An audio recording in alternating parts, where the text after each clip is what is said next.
Selamat pagi kawan pajak, kita bertemu dalam podcast Ngobras, ngobrol bareng pajak Semarang Barat. Tema kita kali ini adalah PMK 112, PMK 03 2002, NIK sebagai NPWP.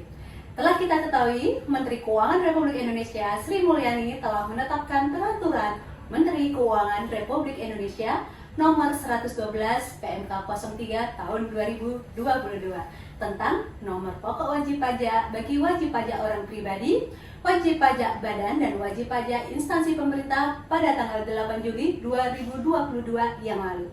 Salah satu hal yang diatur dalam peraturan Menteri Keuangan ini adalah pemberlakuan nomor induk kependudukan NIK sebagai nomor pokok wajib pajak NPWP bagi wajib pajak orang pribadi. Peraturan Menteri Keuangan ini seolah menjadi jawaban dari penantian dan proses yang lumayan panjang dari integrasi NIK dan NPWP. Wacana dan impian bahwa suatu saat nanti Indonesia akan memiliki single identity number pun perlahan mulai terwujud, khususnya di bidang perpajakan. Pemberlakuan single identity number pajak ini dilakukan untuk mewujudkan pelayanan perpajakan dan administrasi perpajakan yang lebih efektif dan efisien, khususnya bagi wajib pajak orang pribadi sebagai penduduk Indonesia. Telah hadir pada pagi hari ini yaitu narasumber ibu kita yang cantik, ada Ibu Siti Kamiati. Selamat pagi Ibu Siti Kamiati, bagaimana kabarnya? Alhamdulillah baik. Semoga kita semua diberikan kesehatan ya Ibu Siti Kamiati ya. Baik Ibu Siti, boleh diperkenalkan dahulu Ibu Siti Kamiati kepada kawan pajak agar lebih mengenal ya Ibu Siti. Baik, selamat pagi kawan pajak. Perkenalkan, saya Siti Kamiati, tim penyuluh pajak KPP Pratama Semarang Barat. Baik, sebelum kita ngobrol lebih jauh ini Ibu Siti Kamiati, bisa dijelaskan terlebih dahulu tentang latar belakang kenapa timbulnya aturan ini? Ya, baik Kak Citra. Jadi, pemberlakuan PMK 112 tahun 2022 tanggal 8 Juli tahun 2022 memiliki latar belakang yang pertama adalah untuk memberikan keadilan dan kepastian hukum dalam penggunaan NPWP sehubungan dengan ketentuan penggunaan NIK sebagai NPWP bagi wajib pajak orang pribadi. Yang kedua adalah untuk memberikan kesetaraan serta mewujudkan administrasi perpajakan yang efisien dan efektif bagi wajib pajak orang pribadi yang merupakan penduduk Indonesia yang menggunakan NIK sebagai NPWP. Dan yang ketiga adalah untuk mendukung kebijakan Satu Data Indonesia yang mengatur pencantuman nomor identitas tunggal yang terstandardisasi dan terintegrasi dalam pelayanan administrasi perpajakan.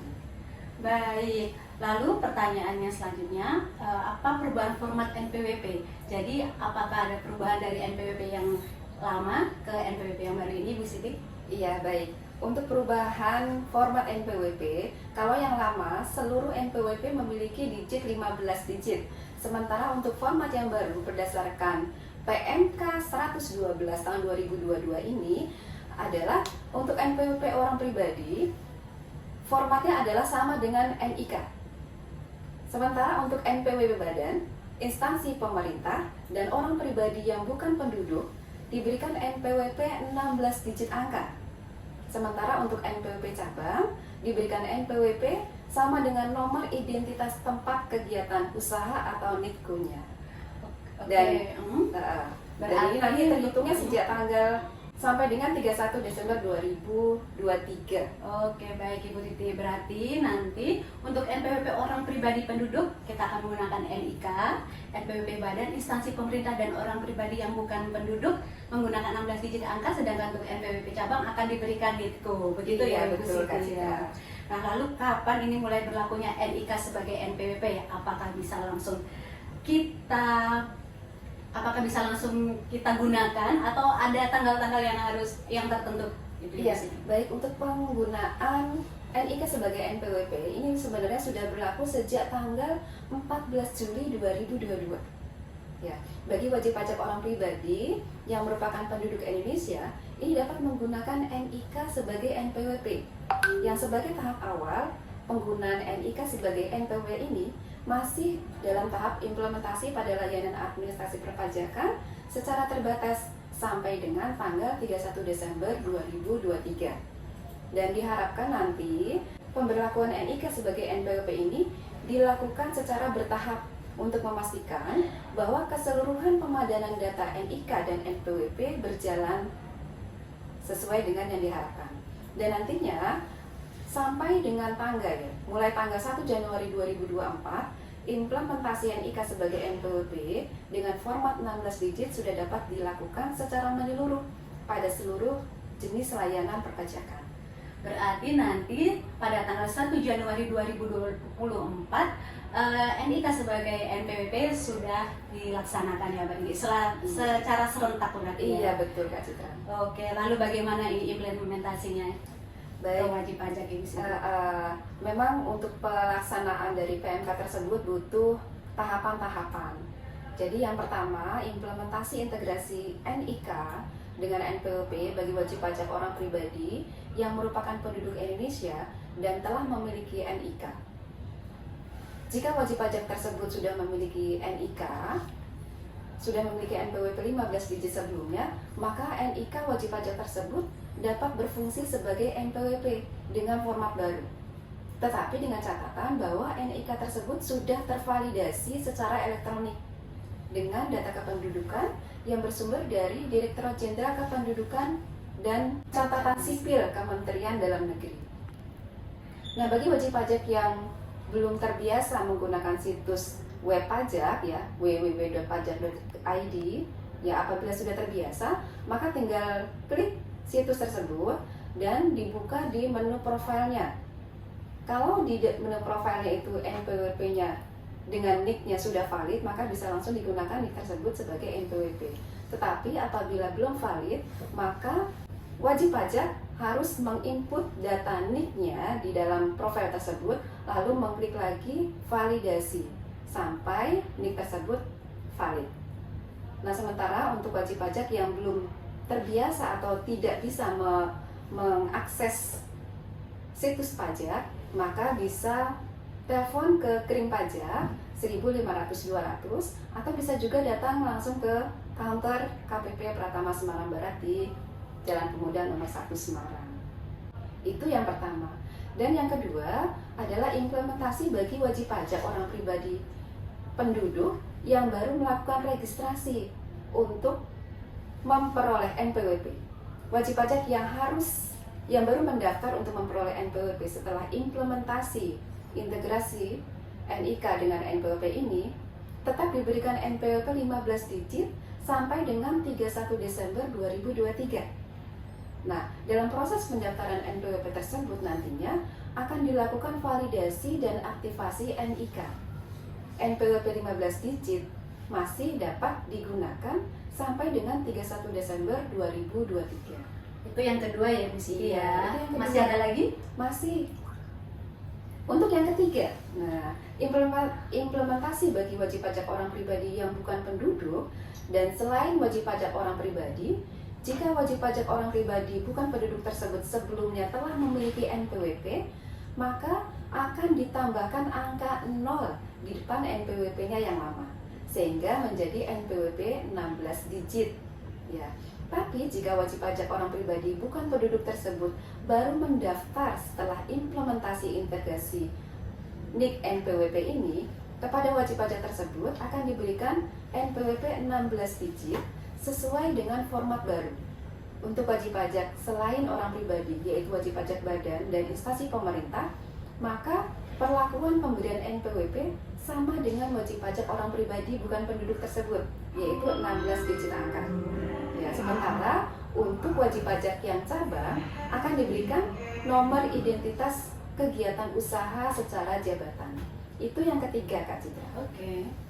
Dan yang keempat, untuk wajib pajak yang memiliki NPWP ganda, ya, lebih dari satu NPWP dengan nama dan data wajib pajak yang sama, dapat segera membuat permohonan penghapusan NPWP dengan mengemukakan alasan permohonan tersebut. Nah, hal ini dilakukan agar ada keselarasan data NPWP ketika dilakukan pemadanan dengan data NIK.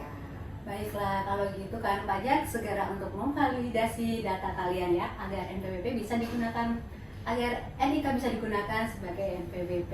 Iya, betul. Oke Bu Siti, lalu apakah akibat implementasi integrasi ini, karena banyak info yang beredar di masyarakat bahwa NIK dengan NPWP ini seluruh masyarakat akan dikenakan pajak. Nah, gimana Ibu Siti? Apakah wajib pajak atau masyarakatnya sudah punya NIK itu akan dikenakan pajak gitu? Secara Iya, memang sedang viral di masyarakat pemberlakuan NIK sebagai NPWP itu dikhawatirkan bahwa masyarakat seluruhnya akan dikenakan pajak.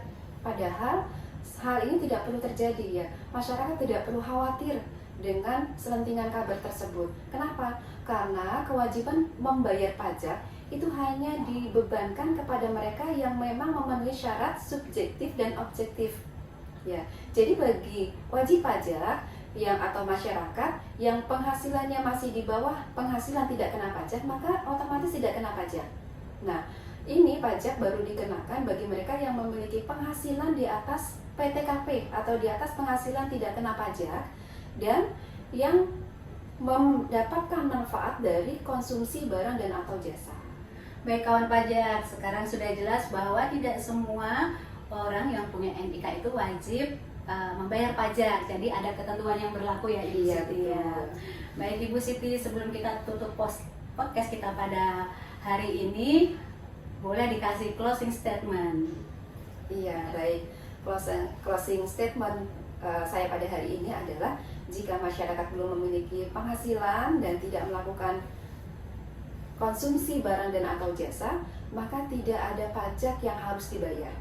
Justru dengan pemberlakuan NIK sebagai NPWP ini, masyarakat tidak lagi harus melalui proses pendaftaran untuk memperoleh NPWP yang terkadang dapat menyita waktu masyarakat yang memiliki aktivitas yang padat. Semoga kemudahan ini dapat semakin menumbuhkan kesadaran pajak dan meningkatkan kepatuhan pajak di kalangan masyarakat. Amin, amin. Baik, kawan pajak, sangat jelas sekali informasi yang telah disampaikan oleh Ibu Siti Kamiyati pada hari ini. Semoga podcast kita pada pagi hari ini membawa manfaat untuk kita semua dan segala keraguan dan pertanyaan kawan pajak tentang pemberlakuan NPWP sebagai menjadi NIK ini sudah terjawab. Kepada Ibu Siti Kamiyati saya ucapkan terima kasih. Terima kasih kembali Kak Citra. Dan untuk kawan pajak yang telah menyaksikan podcast Ngobrol kali ini, saya ucapkan terima kasih yang sebanyak-banyaknya. Mari kita bersama-sama turut berkontribusi bagi negara melalui pembayaran pajak hari ini juga. Kalau bisa hari ini, kenapa harus nanti? Karena pajak kuat, Indonesia maju. Dan pajak kita untuk kita. Saya Citra dan Ibu Siti Kamiyati mohon undur diri. Sampai jumpa di podcast Ngobras selanjutnya. Wassalamualaikum warahmatullahi wabarakatuh.